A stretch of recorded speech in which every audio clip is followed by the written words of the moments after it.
This didn't happen in an abandoned house or a place with a history. It happened on Christmas night in a home full of family, lights, and routine. Nothing felt wrong until something responded.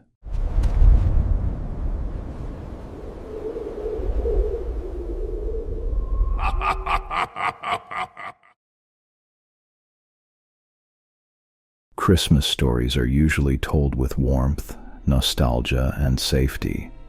This one is not.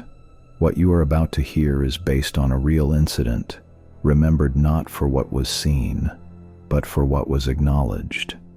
It began on a quiet Christmas evening inside a familiar house where nothing felt wrong and no danger was expected.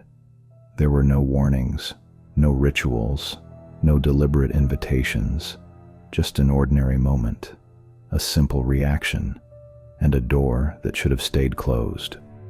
Some experiences do not fade with time. They wait.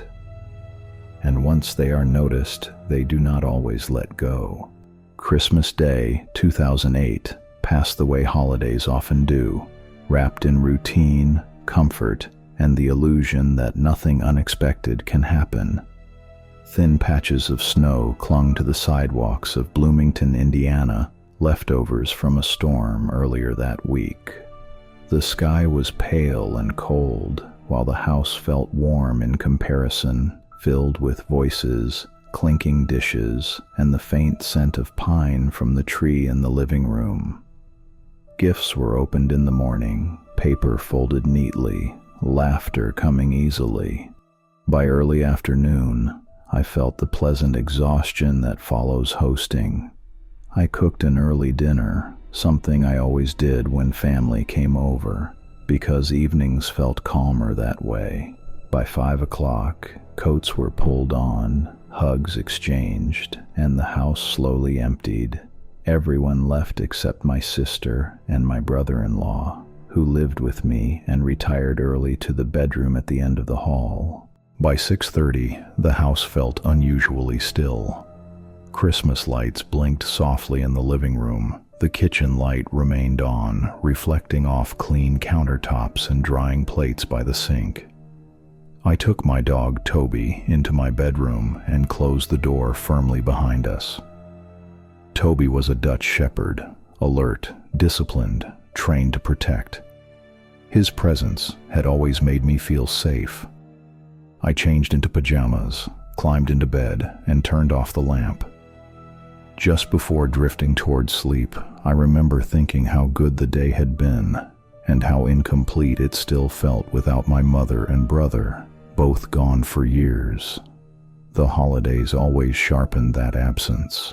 I wasn't fully asleep when I heard the sound.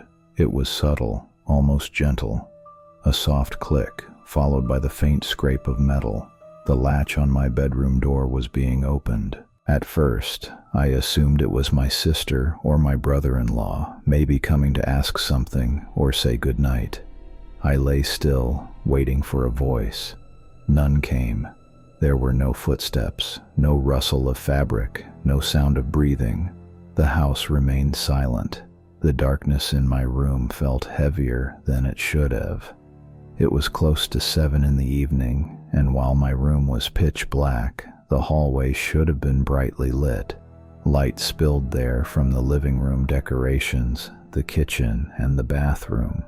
I pushed the blankets down and lifted my head. If someone had been standing in my doorway, I would have seen them.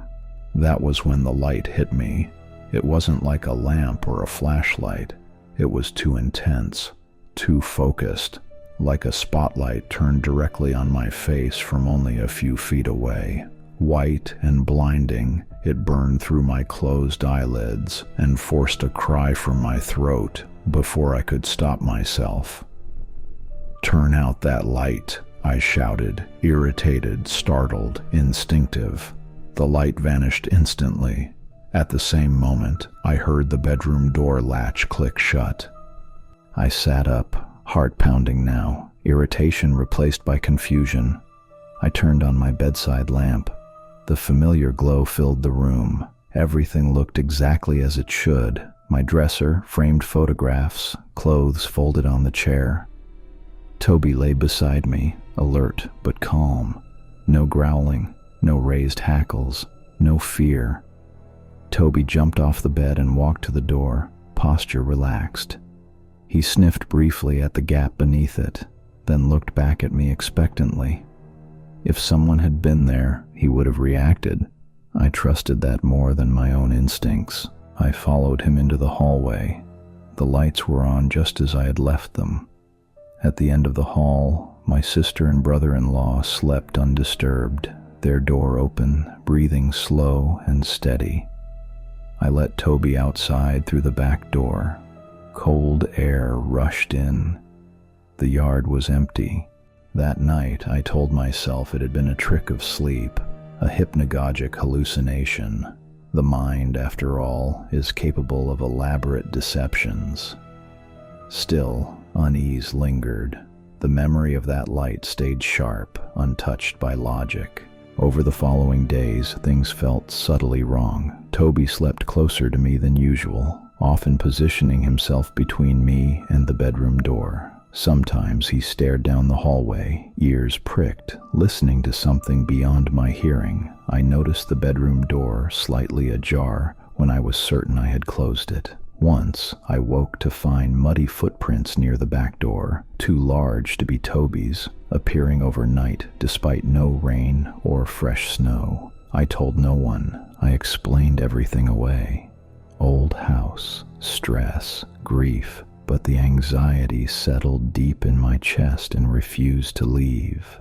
On January 2nd, I woke to whispering. It came from the hallway, low and indistinct, like someone speaking from behind a wall. Toby stood at the foot of the bed, rigid, a low growl vibrating through him. I held my breath. The whispering stopped. Footsteps followed, slow, deliberate, ending just outside my door. The handle didn't turn. Instead, fingers brushed lightly across the wood. Testing it, I turned on my phone's flashlight. The sound ceased immediately.